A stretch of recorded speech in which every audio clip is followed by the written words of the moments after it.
الحمد لله نحمده ونستعينه ونستغفره ونتوب إليه ونعوذ بالله من شرور أنفسنا من سيئات أعمالنا من يهده الله فلا مضل له ومن يضلل فلن تجد له وليا مرشدا أشهد أن لا إله إلا الله وحده لا شريك له يعلم خائنة الأعين وما في الصدور وأشهد أن نبينا محمدا عبده ورسوله أخرج الناس من الظلمات إلى النور.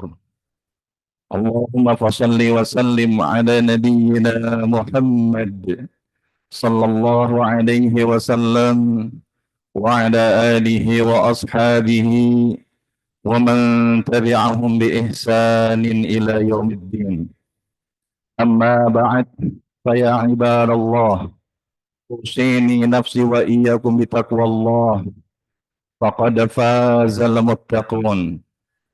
وقد قال الله تعالى في كتابه الكريم وهو أصدق القائلين: أعوذ بالله من الشيطان الرجيم، بسم الله الرحمن الرحيم، يا أيها الذين آمنوا اتقوا الله حق تقاته ولا تموتن إلا وأنتم مسلمون.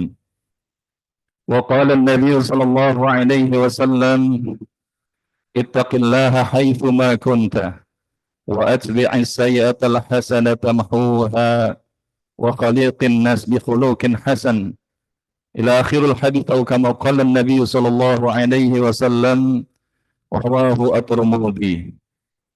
صدق الله العظيم وصدق رسول الله صلى الله عليه وسلم. Ma'asyiral hadirin, jamaah sidang salat Jumat yang dirahmati Allah. Syawal adalah berasal dari kata syala yang artinya meningkat.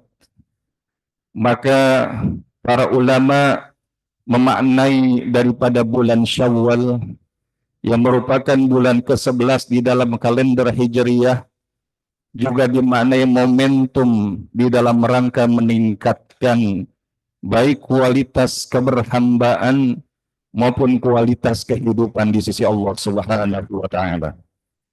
Terlebih sebelum daripada bulan Syawal yang merupakan bulan ke-10 di dalam kalender Hijriyah, kita di bulan ke-9 telah mendapati dan menapaki bulan suci Ramadan selama 1 bulan penuh yang lalu. Maka bagi orang beriman tentu ada satu pemahaman, tatkala Ramadan telah meninggalkan kehidupannya, maka banyak di antara kita yang bersedih. Namun kemudian para hukama mengingatkan, janganlah bersedih manakala Ramadan meninggalkan kita, akan tetapi bersedihlah kalau Ramadan kembali hadir, namun kita yang telah kembali di sisi Allah Subhanahu wa taala. Oleh karenanya sudah semestinya Ramadan menjadikan kita menjadi pribadi-pribadi hamba Allah yang Rabbani dan bukan Ramadhani. Kun abdan Rabbaniyan wala takun abdan Ramadhaniyan. Jadilah kalian hamba Allah yang Rabbani dan janganlah kalian menjadi hamba Allah yang Ramadhani. Maka di dalam Al-Quranul Karim terkait daripada perintah menjadi hamba Allah yang Rabbani juga didapati di dalam Quran surah Ali Imran ayatnya ke-79, di mana Allah Subhanahu wa taala berfirman, A'udzu billahi minasyaitonir rajim. Bismillahirrahmanirrahim. ما كان لبشر أن يؤتيه الله الكتاب والحكم والنبوة ثم يقول للناس كونوا عبادا لي من دون الله ولكن كونوا ربانيين بما كنتم تعلمون الكتاب وبما كنتم تدرسون. Maka di dalam Al-Quran surah Ali Imran ayat ke-79 ini Allah Subhanahu wa taala berfirman yang artinya tidak wajar bagi seorang manusia yang Allah berikan kepadanya Alkitab, hikmah dan kenabian, lalu dia berkata kepada manusia, hendaklah kalian menjadi penyembah-penyembahku, bukan penyembah Allah. Akan tetapi dia berkata, hendaklah kalian menjadi orang-orang hamba yang Rabbani, karena kalian selalu mengajarkan Alkitab dan disebabkan kalian tetap mempelajarinya. Maka di dalam pemaknaan bulan Syawal sebagai peningkatan kualitas diri dan sebagai upaya menjaga semangat Rabbani yang telah kita tempa dan kita dapatkan di dalam bulan suci Ramadan kemarin, maka setidaknya ada 3 prinsip spirit Rabbani yang perlu kita hadirkan agar kemudian Allah izinkan kita menjadi di antara hamba-hambanya yang berhasil dan betul-betul menjadi pemenang yang hakiki dari madrasah Ramadan kemarin. Ma'asyiral hadirin, jamaah sidang salat Jumat yang dirahmati Allah. Maka 3 prinsip spirit Rabbani itu, yang pertama adalah menyembah hanya kepada Allah sajalah dan bukan semata kepada syiarnya. Just focus on Allah spirit. Maka inilah prinsip utama bagi seorang hamba. Yang dia kejar di Ramadan adalah Allah yang juga dia tuju pada saat dia berada di luar Ramadan. Ketika kita menjadi hamba Allah yang lebih baik, yang lebih saleh pada saat Ramadan, itu adalah kebaikan. Tapi jangan lupa, sesungguhnya kebaikan itu adalah justru manakala mendatangkan keridhaan Allah Subhanahu wa taala dan bukan cuma sekedar mendatangkan daripada keridhaan makhluk pada dirinya. Sehingga ketika seorang hamba berada di Ramadan, yang dia cari hanyalah sekedar pandangan makhluk, yang hanya sekedar menjadi satu label ataupun identitas di kalangan banyak orang, agar tidak dikatakan menjadi orang yang tertinggal Ramadan, sehingga dia menjadikan Ramadan betul-betul luar biasa melakukan kebaikan di dalamnya, maka setelahnya dia meninggalkan, maka itu boleh jadi adalah di antara tanda-tanda bahwa kita sekedar mengejar Ramadan dan bukan mengejar Rabb yang telah menjadikan dan menciptakan Ramadan. Maka oleh karenanya, belajar dari kisah Nabi Ibrahim alaihi salam, manakala dalam prinsip ataupun mencari Rabb-nya, maka Nabi Ibrahim disebutkan tatkala melihat bintang, kemudian mengatakan ini adalah Tuhanku. Tapi kemudian ketika bintang itu berganti dengan bulan, ini lebih besar, maka ini adalah Tuhanku. Namun manakala kemudian fajar menyingsing dan kemudian matahari terbit, maka Ibrahim alaihissalam mengatakan ini lebih besar dari sebelumnya, maka ini adalah Tuhanku. Tapi ketika kemudian senja pun menjelang, maka kemudian matahari itu pun tenggelam, maka Nabi mengatakan, Rabbku tidaklah dia muncul dan tenggelam. Rabbku yang telah mengatur dan menciptakan. Maka inilah prinsip jalan tauhid yang harusnya kita hadirkan di dalam kehidupan. Manakala kita bahkan berada di dalam aktivitas sholat maupun aktivitas lain yang kita lakukan, prinsip just focus on Allah spirit terhadirkan di dalam Quran surah Al-An'am ayat 162. Qul inna salati wa nusuki wa mahyaya wa mamati lillahi rabbil alamin. Katakanlah, sesungguhnya salatku, ibadahku, hidupku dan matiku hanyalah untuk Allah, Rabb semesta alam. Maka inilah yang paling esensi dari madrasah Ramadan yang harusnya menjadikan kita menjadi hamba-hamba yang Rabbani. Bahkan Rasulullah Shallallahu Alaihi Wasallam menyebutkan di dalam sebuah hadis qudsi, Allah Subhanahu Wa Taala berfirman, ya bani Adam, tafarraq li ibadati amla sadraka ghinan wa asudda faqraka. Wahai anak Adam, Luangkanlah waktumu untuk beribadah kepadaku, niscaya aku penuhi dada kalian itu dengan kekayaan maupun kecukupan. Dan aku tutup kefakiranmu. Illam af'al mala'tu yadaika syughlan walam asadda faqrika. Jikalau kalian tidak melakukannya, maka aku akan penuhi kedua tangan kalian dengan kesibukan dan aku tidak akan tutup kefakiran kalian. Rawahu Ahmad wa Tirmidzi wa Ibnu Majah. Maka di dalam hadis Qudsi ini menegaskan, intinya adalah jangan sampai kita hanya menjadi orang-orang yang taat pada saat Ramadan saja. Kita mengejar ampunan Allah, mencari rahmat Allah di Ramadan, tapi setelah itu kita meninggalkannya. Maka ini adalah di antara kerugian-kerugian. Sehingga bahkan seseorang yang paling rugi di Ramadan tersebut adalah ketika Ramadan meninggalkan dirinya, sementara dia belum mendapatkan ampunan dari Allah Subhanahu wa Ta'ala. Dan mereka orang-orang yang mendapatkan ampunan Allah, mereka akan selalu menjaga dari apa yang telah mereka mintakan kepada Allah dan tidak nakal lagi, melakukan keburukan lagi sekemampuannya. Maka itulah di antara esensi takwa yang sebenarnya. Taqullaha mastata'tum.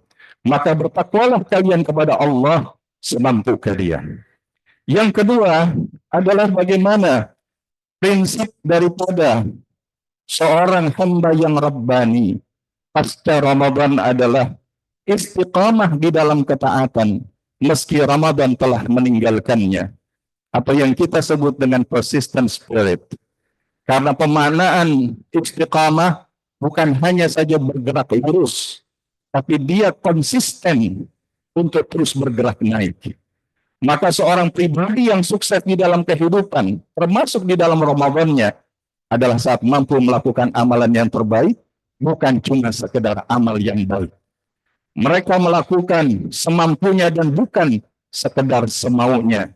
Sehingga setelah melakukan yang terbaik, mereka akan menjaga dan merawat amal itu dengan terus melakukannya. Dan inilah yang akan mendatangkan cintanya Allah di dalam kehidupan seorang hamba. Sebagaimana hadis Nabi SAW, ahabbul a'mal ilallahi ta'ala adwamuha wa in qalla. Amalan yang paling dicintai oleh Allah Ta'ala adalah amalan yang kontinu walaupun itu sedikit. Ketika kita di Ramadan, kita bisa mengkhatamkan Al-Quran berkali-kali. Di dalam bulan suci Ramadan, kita bisa salat malam hampir setiap malam. Di dalam Ramadan, kita tidak meninggalkan daripada kebaikan-kebaikan zikir maupun aktivitas muamalah kita. Zakat, infak, sedekah, wakaf. Tapi tidak sedikit. Bahkan termasuk ketika kita di Ramadan, dilatih selama sebulan penuh berpuasa. Tapi selepas Ramadan kita meninggalkan itu semua. Bagaimana puasa Syawalnya lewat, bagaimana salat malamnya terlelap tidur, bagaimana sedekah infak zakatnya pun juga terabaikan, dan begitu masih banyak lagi yang lainnya. Sehingga keadaan-keadaan seperti inilah yang menjadikan perlemahan bagi hamba-hamba Allah yang Rabbani. Karena kita beribadah bukan hanya sekedar pada saat berada di bulan Ramadan, tapi juga justru pembuktiannya ada di 11 bulan setelah bulan suci Ramadan. Oleh karenanya, mereka yang kemudian memaknai sebagai seorang hamba yang Rabbani dan istiqamah, mereka akan memahami sebagaimana diungkapkan Syekh Ibn Rajab Al-Hambali rahimahullah, yang kemudian beliau mengatakan, siapa yang mengamalkan beberapa ketaatan dan menyelesaikannya, maka tanda amal itu diterima adalah ketika berlanjut atau bersambung dengan ketaatan yang lain.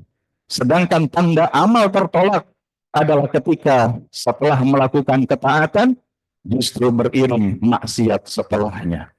Maka disinilah Rasulullah, para sahabat dan generasi pendahulu sebelum kita, para salafun salihin, mengajarkan bagaimana setelah kita melaksanakan puasa selama sebulan penuh di bulan suci Ramadan, kita kemudian mengiringinya dengan puasa 6 hari di bulan Syawal. Inilah yang kemudian dikatakan pahalanya seperti dengan puasa selama 1 tahun penuh. Maka kalau hari ini kita belum melaksanakannya, masih tersisa cukup waktu yang Allah berikan kepada kita untuk berupaya. Selesai 6 hari bulan Syawal, kita lanjutkan dengan puasa Senin Kamis. Puasa sunnah di hari Senin dan Kamis mengikuti yang dicontohkan Nabi Shallallahu Alaihi Wasallam. Pun setidaknya setelah daripada itu kita mendawamkan puasa Ayyamul Bid, yaitu puasa tengah bulan di kalender bulan Hijriah. Ini adalah merupakan manifestasi keistiqomahan. Begitupun salat malam, di tarawih Ramadan kita lakukan 11 rakaat ataupun 23 rakaat atau mungkin bahkan lebih daripada itu. Tapi jangan sampai setelah Ramadan bahkan 2 rakaat setiap malam itu pun kita tinggalkan. Ukurnya itu pun kita lepaskan. Padahal di antara jalan kemuliaan seorang hamba mendapatkan tempat terpuji di sisi Allah, salah satunya adalah di dalam ibadah lail ataupun ini yang kita sebut dengan qiyamul lail. Maka inilah di antara beberapa hal yang kaitannya secara vertikal kita lakukan. Secara horizontal, zakat, infak, sedekah, ini tetap kita lakukan. Walaupun kita tidak ada lagi zakat fitrah, tapi kita masih ada zakat mal. Kita ada lagi infak, kita ada lagi sedekah, kita ada lagi wakaf. Apalagi ketika hari ini kita mendapati ada saudara-saudara kita yang mereka sekian ribu kilometer jauhnya, berbeda dengan kita secara jarak, namun memiliki kedekatan di dalam ikatan hati dengan kita. Mereka lah saudara-saudara kita yang sedang terjajah di bumi Syam, wabil khusus yang berada di Palestina. Maka jangan sampai pembelaan dan perjuangan kita di dalam rangka kepedulian terhadap saudara kita itu melemah. Karena Nabi SAW mengingatkan, man lam yahtamma bi amril muslimin alaysa minhum. Barang siapa seseorang yang tidak peduli dengan urusan saudara muslim lainnya, maka dia bukan bagian daripada umat Islam. Maka bagaimana kita membantu apa yang bisa kita hadirkan dari segi malia, harta kita support bagaimana support system, life system yang kemudian hari ini dibutuhkan oleh saudara kita yang hancur dan porak-poranda di sana. Bagaimana doa-doa kita, bagaimana upaya-upaya kita melakukan pembelaan. Jangan sampai sebagaimana ungkapan Syekh Yahya bin Mu'atar Razi rahimahullah, kalau seorang muslim tidak bisa membuat saudaranya gembira, maka janganlah membuatnya dia menangis. Kalau dia tidak bisa memberikan manfaat, janganlah dia melakukan perkara mudarat. Kalau dia tidak bisa memuji saudaranya, maka jangan mencelaknya. Ini yang harusnya hadir di dalam diri umat Islam. Karena umat Islam ada seperti tubuh yang satu. Kalau satu bagian itu sakit, maka yang lain pun juga ikut merasakannya. Yang terakhir, ma'asyiral hadirin, jemaah sidang salat Jumat yang dirahmati Allah, adalah spirit total bergantung dan berharap kepada Allah, serta tidak mengharapkan pujian dari makhluk. Apa yang kita sebut beautiful surrender spirit. Karena tidak ada amalan seorang pun yang disebutkan oleh Nabi Shallallahu Alaihi Wasallam, la yudkhilu ahadan minkum amaluhul jannah wa la yujiruhu minan nar, yang kemudian bisa memasukkannya ke dalam surga dan menyelamatkannya daripada neraka. Akan tetapi Nabi SAW mengingatkan, wala ana illa birahmatin minallah, tidak juga denganku kecuali semata dengan rahmat dari Allah Subhanahu wa taala. Atau kama qala Nabi sallallahu alaihi wasallam, rawahu Muslim. Maka bagi pribadi Rabbani, memaknai hadis tersebut adalah taufik untuk bisa melakukan satu amal ibadah. Itu juga adalah rahmat Allah. Kita hari ini bisa melakukan ibadah salat Jumat karena rahmat Allah. Kita bisa bekerja karena kita masih dapat rahmat Allah. Maka jangan sampai kemudian rahmat Allah yang begitu berlimpah di dalam hidup kita tidak mengundang ridha Allah di dalam kehidupan kita. Lantaran kita lebih bersandar kepada amal-amal kita, lebih bersandar dan bergantung kepada selain Allah di dalam kehidupan kita. Sehingga hari ini ada orang yang dia percaya Allah itu ada, tapi ternyata dia masih melakukan perbuatan dusta. Dia tahu Allah itu ada, tapi dia masih mau melakukan maksiat dan korupsi. Dia tahu Allah itu ada, tapi ternyata dia masih melakukan perkara-perkara mungkarat. Kenapa? Karena dia belum sampai di level menjadikan Allah itu sebagai zat tempatnya bergantung. Zat di mana kemudian dia mengarahkan segala harap dan keluh kesah kepadanya. Dan oleh karenanya, ketika kita hari ini berada di dalam bulan Syawal, maka kita berharap bahwa di antara upaya kita, kita bergantung kepada Allah Subhanahu wa Ta'ala di dalam segala hal yang hari ini sedang kita hadapi, baik di dalam kesulitan-kesulitan ataupun ujian-ujian yang hari ini mendera diri kita, keluarga kita, bahkan negeri kita dan seluruh kaum muslimin. Karena ketika seorang hamba mencukupkan hasbunallah wa ni'mal wakil, ni'mal maula wa ni'mal nasir, wa may yatawakkal 'ala Allah fa huwa hasbuh, maka niscaya Allah akan menjadi sebaik-baik pelindung, Allah akan menjadi sebaik-baik daripada yang mencukupkan apa yang dibutuhkan oleh setiap hambanya. Mudah-mudahan khutbah Jumat yang singkat ini menjadikan diri kita menjadi pribadi-pribadi hamba Allah yang Rabbani, yang bukan sekedar menjadi pribadi hamba Ramadhani. Faqala ta'ala, Bismillahirrahmanirrahim, Qul huwallahu ahad, Allahus samad, lam yalid wa lam yulad wa lam yakul lahu kufuwan ahad. Barakallahu wa lakum fil Qur'anil azim. ونفعني وإياكم بما فيه من الآيات والذكر الحكيم وتقبل الله منا ومنكم تلاوته وإنه سميع عليم وأقول قولي هذا فاستغفر العظيم لي ولكم ولسائر المسلمين والمسلمات والمؤمنين والمؤمنات فاستغفروا إنه هو الغفور الرحيم. الحمد لله الحمد لله رب العالمين هدانا لهذا وما كنا لنهتدي لولا أن هدانا الله أشهد أن لا إله إلا الله وحده لا شريك له وأشهد أن محمدا عبده ورسوله لا نبي بعده اللهم صل وسلم على نبينا محمد صلى الله عليه وسلم وعلى آله وأصحابه أجمعين. أما بعد فيا عباد الله أوصيني نفسي وإياكم بتقوى الله فقد فاز المتقون. وقال تعالى إن الله وملائكته يصلون على النبي يا أيها الذين آمنوا صلوا عليه وسلموا تسليما. اللهم صل وسلم على نبينا محمد وعلى آله وأصحابه أجمعين برحمتك يا أرحم الراحمين. اللهم اغفر للمؤمنين والمؤمنات والمسلمين والمسلمات الأحياء منهم والأموات إنك سميع قريب مجيب دعوات. اللهم انصر المجاهدين وإخواننا المسلمين في فلسطين وفي غزة وفي أرض الشام وفي كل مكان وفي كل وقت الزمان. اللهم أعز الإسلام والمسلمين وأذل الشرك والمشركين ودمر أعداءك أعداء الدين واجعل دائرة السوء عليهم يا رب العالمين. ربنا آتنا من لدنك رحمة وهيئ لنا من أمرنا رشدا. ربنا آتنا في الدنيا حسنة وفي الآخرة حسنة وقنا عذاب النار. عباد الله إن الله يأمرنا بالعدل والإحسان وإيتاء ذي القربى وينهى عن الفحشاء والمنكر والبغي يعظكم لعلكم تذكرون واذكروا العظيم يذكركم واشكروه على نعم يزدكم ولا ذكر الله أكبر. أقيموا الصلاة.